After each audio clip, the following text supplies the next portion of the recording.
Hello friends, welcome back to my YouTube channel. જય શ્રી કૃષ્ણ. તો આજે આપણે બનાવીશું ફરાળી થાળી. કોઈ પણ વ્રત, ઉપવાસ કે પછી કોઈ પણ ફરાળી ફંક્શન હોય તો તેમાં તમે આ થાળી બનાવી અને સર્વ કરી શકો છો. તો હવે આપણા વ્રત અને ઉપવાસના દિવસો ચાલુ થઈ ગયા છે, તો આમાં તમે આ ફરાળ થાળી બનાવી અને ખાઈ શકો છો. તો માત્ર 30 જ મિનિટમાં આપણી આ થાળી તૈયાર થઈ જાય છે. રેસીપી ગમે તો વિડીયોને લાઈક કરજો. તો ચાલો રેસીપી શરૂ કરીએ. તો સૌ પ્રથમ ફરાળીમાં આપણે મોરૈયાની ખીચડી બનાવીશું. તો મોરૈયાની ખીચડી બનાવવા મેં અડધા કપ જેટલો મોરૈયો લીધો છે. તો મોરૈયાને આપણે પાણીથી ધોઈ અને 10 મિનિટ માટે તેને આપણે પલાળી દેવાનો છે. તો મોરૈયાને પલાળવો જરૂરી નથી, તમે ડાયરેક્ટલી પણ બનાવી શકો છો. તો હવે આપણે કુકરમાં બનાવીશું. તો એના માટે મેં અહીંયા કુકર લીધું છે, તેમાં 2 ચમચી જેટલું તેલ એડ કર્યું છે. તો તેલ ગરમ થાય એટલે આપણે 1 ચમચી જેટલું જીરું એડ કરી દઈશું. અહીંયા ઉપવાસમાં રાઈ નથી ખવાતી એટલે આપણે રાઈનો વઘાર નહીં કરીએ. હવે આપણે 1 ચમચી જેટલા સિંગના દાણા એડ કરી દઈશું. તો સિંગના દાણાને આપણે તેલમાં સરસ રીતે તળી લઈશું. હવે આપણે 3 થી 4 મીઠા લીમડાના પાન એડ કરી દઈશું. 1 થી 2 નંગ જેટલા આપણે લીલા મરચાં એડ કરી દઈશું. તમે ચાહો તો લીલા મરચાંની પેસ્ટ પણ એડ કરી શકો છો. અહીંયા મેં નાની સાઈઝનું એક બટાકાને આ રીતે કટ કરીને લીધું છે. તો આપણે તેલમાં આ બધું સરસ રીતે સોતે કરી લઈશું. હવે આપણે જે મોરૈયાને પલાળીને રાખ્યો છે તે એડ કરી દઈશું. તો અહીંયા મેં પાણી સહિત જ એડ કરી દઈશ. તો તમે આ મોરૈયામાં હળદર પાવડર પણ એડ કરી શકો છો, પણ હું અહીંયા વ્હાઈટ મોરૈયો બનાવું છું કેમ કે વ્હાઈટ કઢી જોડે ખાવાનો છે, એટલે હું અહીંયા હળદર એડ નથી કરતી. તો બાઉલમાં જ આપણે અડધા કપ જેટલું પાણી નાખી અને એડ કરી દઈશું. ટોટલ આપણે 1.5 કપ જેટલું આપણે પાણી એડ કર્યું છે.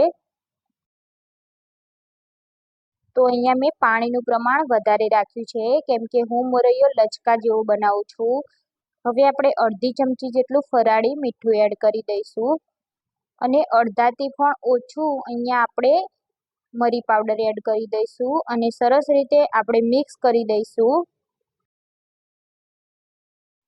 હવે આપણે થોડાક એવા કોથમીરના પાન એડ કરી દઈશું અને કુકરનું ઢાંકણું બંધ કરી આપણે એને 1 થી 2 વિસલ જ બોલાવવાની છે. પછી ગેસને એકદમ ધીરો કરી દેવાનો છે અને ધીરા ગેસ ઉપર આપણે આ મોરૈયાને શેકી લેવાનો છે.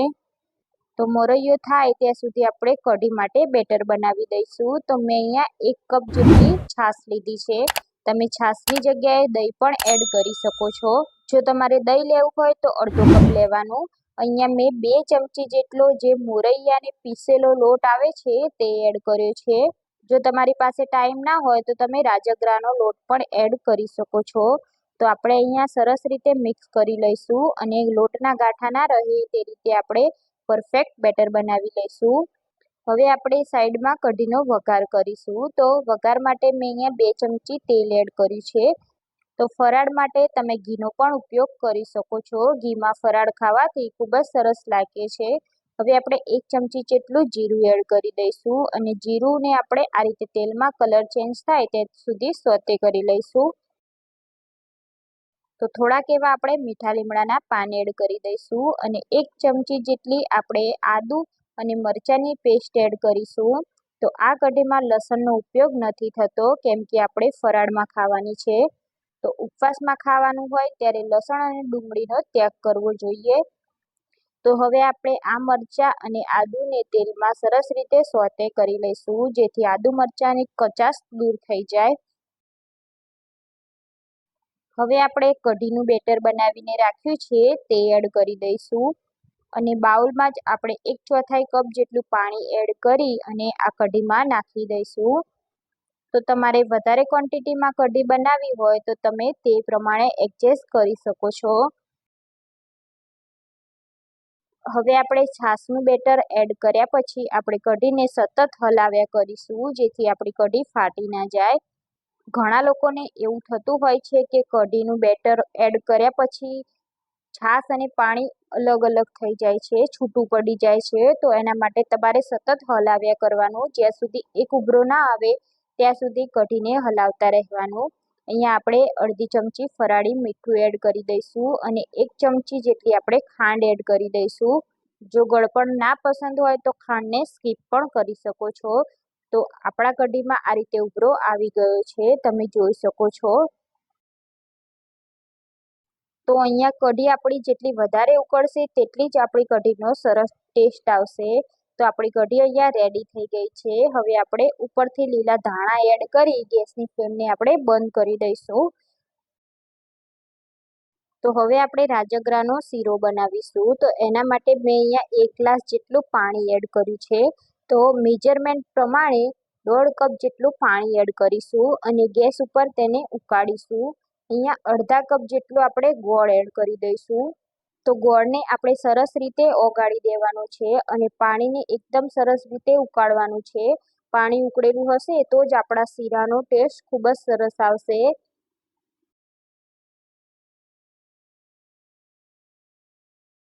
તો હવે આપણે શીરો બનાવવાનું ચાલુ કરીશું. તો એના માટે એક કડાઈમાં આપણે 2 ચમચી જેટલું ઘી એડ કરીશું.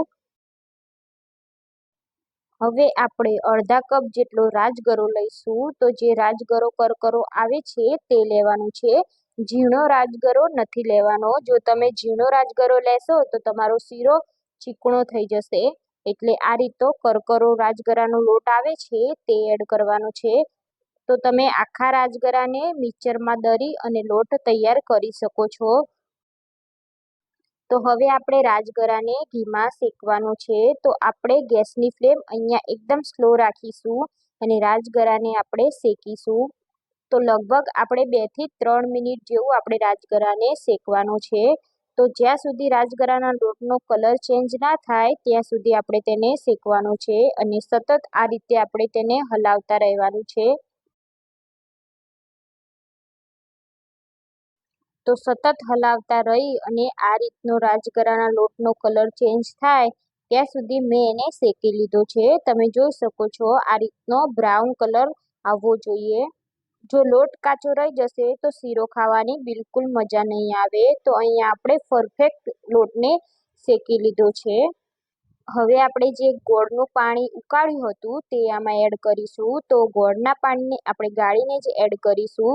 તો આ રીતે આપણે ગરમ ગરમ પાણીને આ રીતે લોટમાં એડ કરવાનું છે અને તરત જ આપણે હલાવતા રહેવાનું છે, જેથી આપણો લોટ નીચે ચીપકે નહીં. સતત આપણે આ રીતે હલાવતા રહીશું તો સરસ એવો આપણો શીરો બની જશે.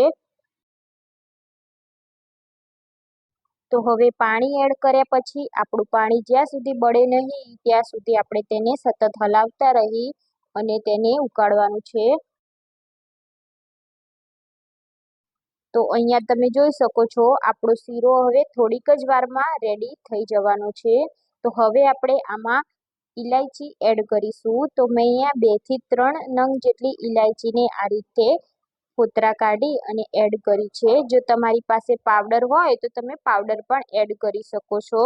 1 ચમચી અહીંયા આપણે સૂકી દ્રાક્ષ એડ કરીશું. જો તમારે બીજા કોઈ બી ડ્રાયફ્રૂટ્સ એડ કરવા હોય તો તે તમે અહીંયા એડ કરી શકો છો.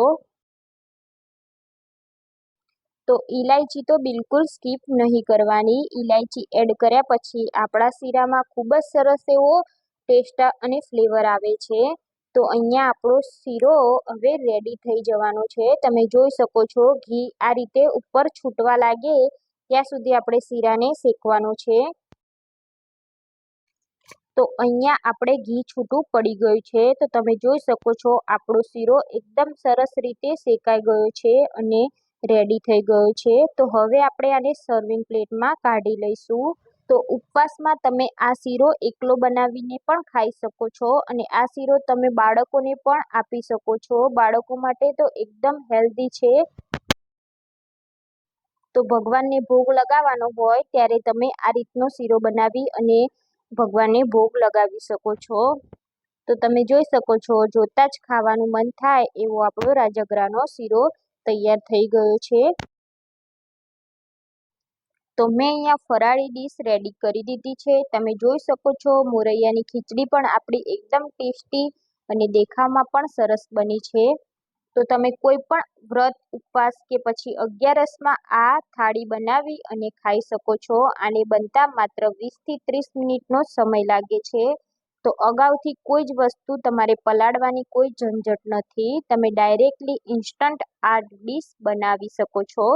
તો ફરાળી ડીશની મેં અગાઉ પણ વિડીયો અપલોડ કરેલા છે, તો તમે મારી ચેનલમાં જઈ અને તે વિડીયો જોઈ શકો છો. તો હું તમને ડિસ્ક્રિપ્શનમાં લિંક પણ આપી દઈશ, તો ત્યાંથી પણ તમે જોઈ શકશો. તો વિડીયો સારો લાગ્યો હોય તો વિડીયોને લાઇક, શેર અને કમેન્ટ જરૂરથી કરજો. અને મારી ચેનલને સબસ્ક્રાઈબ ના કરી હોય તો ચેનલને સૌથી પહેલાં સબસ્ક્રાઈબ કરી લેજો અને બાજુમાં આપેલા બેલ આઇકોન પર ક્લિક કરી લેજો, જેથી આવનારી અવનવી રેસીપીના નોટિફિકેશન તમને મળી જાય. તો ફરી મળીશું આપણે નવી રેસીપી સાથે. જય શ્રી કૃષ્ણ.